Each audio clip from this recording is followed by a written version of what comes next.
दोस्तों नमस्कार, मैं देवेंद्र सिंह, देव डेयरी फार्म बिजनौर। ये ना मटरों के ऊपर बड़े सारे कमेंट और व्यू हैं।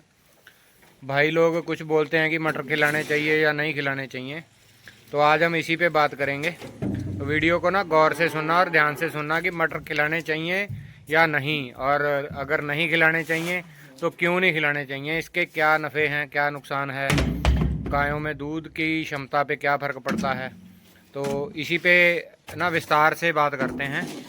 आज हम ट्राली आई थी तो आज हम ताज़े खिला रहे हैं। तो ये सबसे बड़ा कंसेप्ट इसका यही है कि मान लो जैसे आज ट्राली भर के आई है, तो ये एक्चुअली तो है तो फैक्ट्री का वेस्ट ही ना।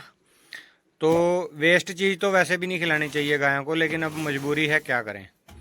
तो इसमें एक तो धागा बहुत आता है, जो मटर जब खेतों से टूटता है ना, तो आपने सभी ने देखा होगा मंडियों में जो लाल रंग के हरे रंग के कट्टे आते हैं, उसमें वो धागे वाला कट्टा रहता है। तो इसमें धागा बहुत टूटता है। इसमें दस्ताने वगैरह और वो जो लेबर काम करती है वो बिस्कुट के छिलके, पन्नियों के छिलके, टॉफ़ियों के छिलके, गगन वगन सारी पन्नियाँ इसमें फेंक देते हैं।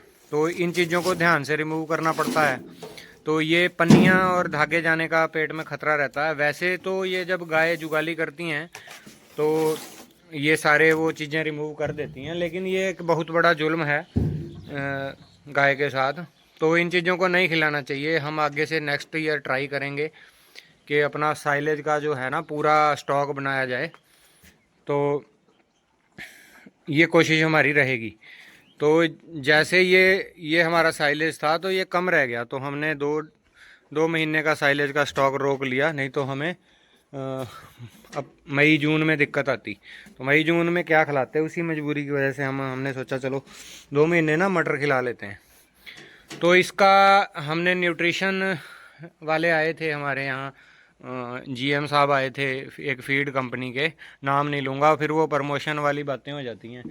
तो न्यूट्रिशन के ऊपर हमारी जीएम साहब से बात हुई कि जो है क्या मतलब मटर खिलाना चाहिए नहीं खिलाना चाहिए। काफ़ी लंबी चर्चा थी, तो मैं वीडियो नहीं मैंने बनाई। मैंने कहा वो प्रमोशनल बातें हो जाती हैं, नहीं कोई भाई बोलेंगे यार आप फीड कंपनी का प्रचार कर रहे हो। तो हमारा ये मकसद नहीं है कि हम किसी कंपनी का प्रचार करें, है नहीं।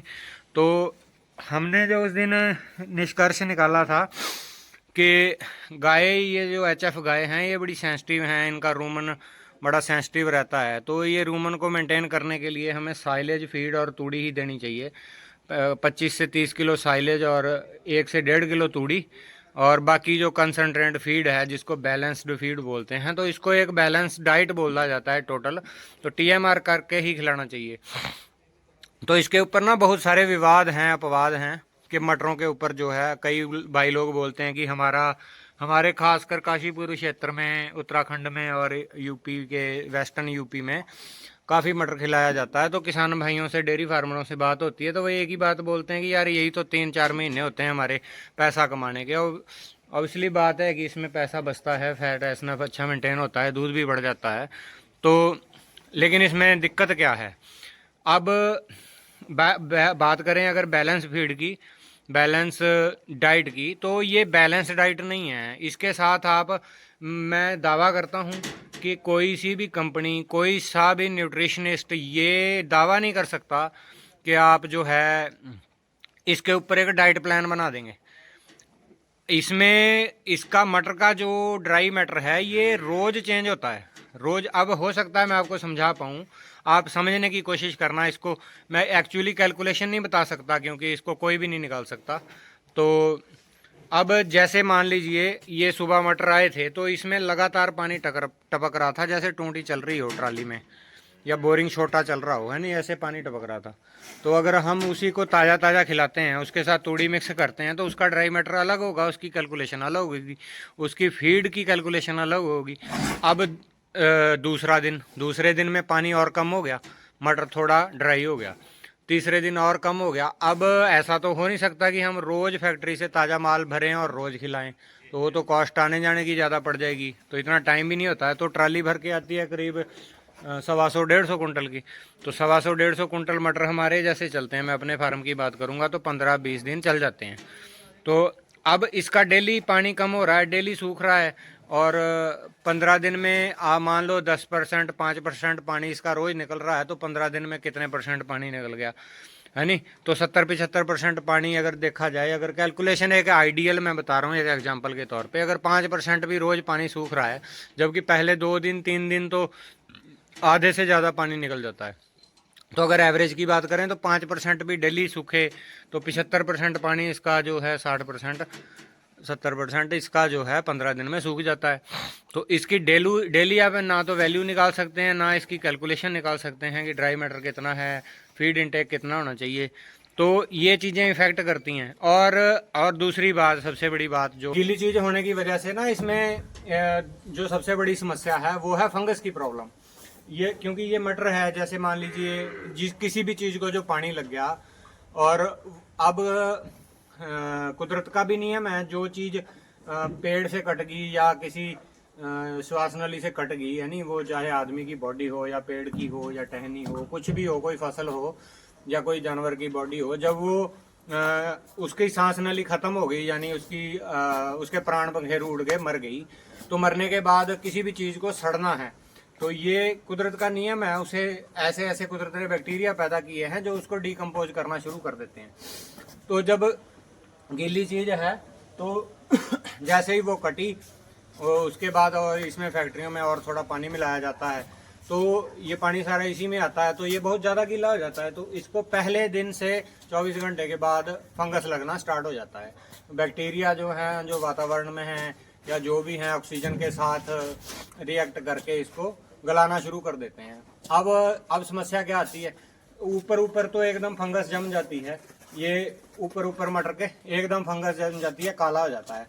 तो कुछ भाई ये गलती करते हैं, इसको काले पार्ट को हटाते नहीं है, हम निकाल के फेंक देते हैं। तो इससे थोड़ा सा हम अपने पशुओं को जो फंगस वाला पार्ट हम नहीं खिलाते, तो ये नहीं खिलाना चाहिए। और नीचे का मटर है, उसको ऑक्सीजन नहीं लगती, तो वो एकदम सही निकलता है, उसमें फंगस नहीं होती, लेकिन डे बाई डे फंगस इसमें ग्रो करता ही करता है। और ये चीज़ें हैं। अब आपको इस तरीके से समझना है कि इसको रोज आप कैलकुलेट नहीं कर पाओगे। तो अब साइलेज की बात है, साइलेज को इसलिए बेस्ट माना जाता है, अगर अच्छी क्वालिटी का साइलेज है, उसमें फंगस नहीं है, अपने ठीक से कंप्रेस किया, ढक के रखा है, फंगस नहीं है, तो उसका आपने जैसे खड्डा अपना खोला, उसकी आपने साइलेज की रिपोर्ट कराई, और फीड का कंसंट्रेट आपने, फीड की प्रोटीन और एनर्जी बैलेंस करके या मिनरल मिक्सचर बैलेंस करके आपने एक डाइट सेट करती। जब तक पूरा खड्डा चल रहा है, 2 महीने चले, 3 महीने चले, वो साइलेज के पिट की लंबाई के हिसाब से चलता है, तो उसको आप सेट कर सकते हैं। इसको सेट नहीं कर सकते।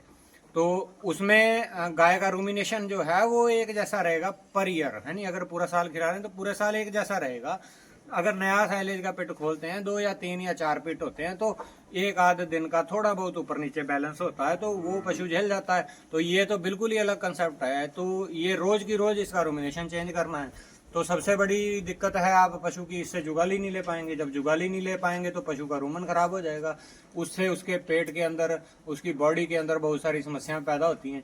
तो वो समस्याएं क्या क्या है, वो धीरे धीरे समझ में आता है, एक ही दिन में समझ में नहीं आता। जैसे कि मान लो आज हमने मटर खिला दिए तो कल को हमें रिजल्ट मिल जाएगा, ऐसा नहीं होता। जो पिछले 8-9 महीने की मेहनत है, जो साइलेज खिला खिला के इनके बॉडियाँ जो हमने बनाई हैं, वो धीरे धीरे धीरे धीरे 3-4 महीने बाद वो अपना असर दिखाना शुरू कर देगी। तो ये एक बैलेंस डाइट नहीं है ओवरऑल। तो ओवरऑल अगर हमने उस दिन भी यही रिजल्ट निकाला था, तो उस दिन तो हमने पूरी कैलकुलेशन निकाली थी। तो उसको एक आसान तरीके से समझें। अगर मान लो आपने 25 किलो मटर खिलाया, 25 किलो मटर खिलाया, और उसमें अगर आपने 8-9 किलो तूड़ी नहीं मिलाई, तो ये बैलेंस डाइट नहीं बनेगी, ये रूमिनेशन नहीं होगा इसका। ये जो जुगाली है पशु को, आपका पशु 50 से 60 अगर जुगाली नहीं कर रहा है, तो वो आपके पशु के लिए हानिकारक है, आपके लिए अच्छी बात नहीं है। तो इसमें जुगाली पशु की कम हो जाती है। तो रूमिनेशन सही करने के लिए आपको इसमें तूड़ी की मात्रा 8 से 9 किलो देनी पड़ेगी, और फीड की मात्रा 4 या 5 किलो या 6 किलो, वो उसके हिसाब से एनर्जी या प्रोटीन के हिसाब से आपको सेट करनी पड़ेगी, ड्राई मैटर के हिसाब से आपको सेट करनी पड़ेगी। तो ये चीज़ें कैलकुलेशन इसकी डेली चेंज है, तो ये कोई कर ही नहीं सकता। ऐसी कोई लैब लगी नहीं है घर पे कि रोज़ आप उसको चेक कर लेंगे और रोज़ उसको चेंज कर देंगे। तो ये चीज़ें हैं, ये पशुओं के साथ छेड़छाड़ है। तो इसका जो है थोड़ा सा ध्यान रखा करें। फार्म करना है, कामयाब करना है, तो हम खिला रहे हैं, ये हमारी गलती है, हम इसको मानते हैं। अगले साल हम इसको रिमूव करने की कोशिश करेंगे। और आपसे अगर बन पड़े तो आप तूड़ी और बरसीन या बरसीन का यूज़ कम करके मक्खन घास और ये जो लूसण आता है, तो ये चीज़ें खिला लें। अगर आप बच सकते हैं तो मटर से बचें, ना खिलाएं, आपके लिए अच्छा रहेगा, आपके पशुओं के लिए अच्छा रहेगा। तो ज़्यादा अच्छे से फार्म चलाना है तो साइलेज पे जाएं। चाहे आप, जब साइलेज बनाया जाता है तो 4 रुपये हार्डली कॉस्ट आती है केजी, 400 रुपये कुंटल की कॉस्ट आती है। तो उस पे जाएं, चाहे आपको लोन लेना पड़े, 3-4 लाख रुपए का लोन लेके आप एक बार, या पकड़ा के आप एक बार साइलेज बना लिया तो पूरे साल की टेंशन खत्म, आप किस्तों के रूप में पैसे वो उतार सकते हैं। तो इस बार हम भी ऐसा ही करेंगे, 5-6 लाख का हम साइलेज बनाएंगे, तो कोशिश करेंगे पूरा साल साइलेज को मेंटेन करें। अब कैलकुलेशन भी हमें आसान है करनी कि हमारा कितना साइलेज लगा। इस बार हमारा 3.5 एकड़ का साइलेज लगा है, और ये समझो कि कम से कम हमें 4 या 5 महीने हमें पूरे साल में हमारे कम थे। तो अगर हमारा 3.5 एकड़ का साइलेज लगा है तो हमारे पशुओं के अकॉर्डिंग हम करीब 6 एकड़ का साइलेज बना लेंगे या 7 एकड़ का बना लेंगे, तो हमारा पूरा साल कवर हो जाएगा। तो हम कोशिश करेंगे, आप भी ट्राई करें, तो पशुओं के साथ अगर ढंग से मेहनत करेंगे। पंजाब में भी यही बात हुई थी हमारी, तो उन्होंने भी यही सलाह दी कि आप साइलेज की व्यवस्था करें, एक बार थोड़ा सा कड़वा घूंट भर के एक बार पैसे पूसे इकट्ठे करके आप साइलेज बना लो, तो आपके लिए ज़्यादा फायदेमंद रहेगा।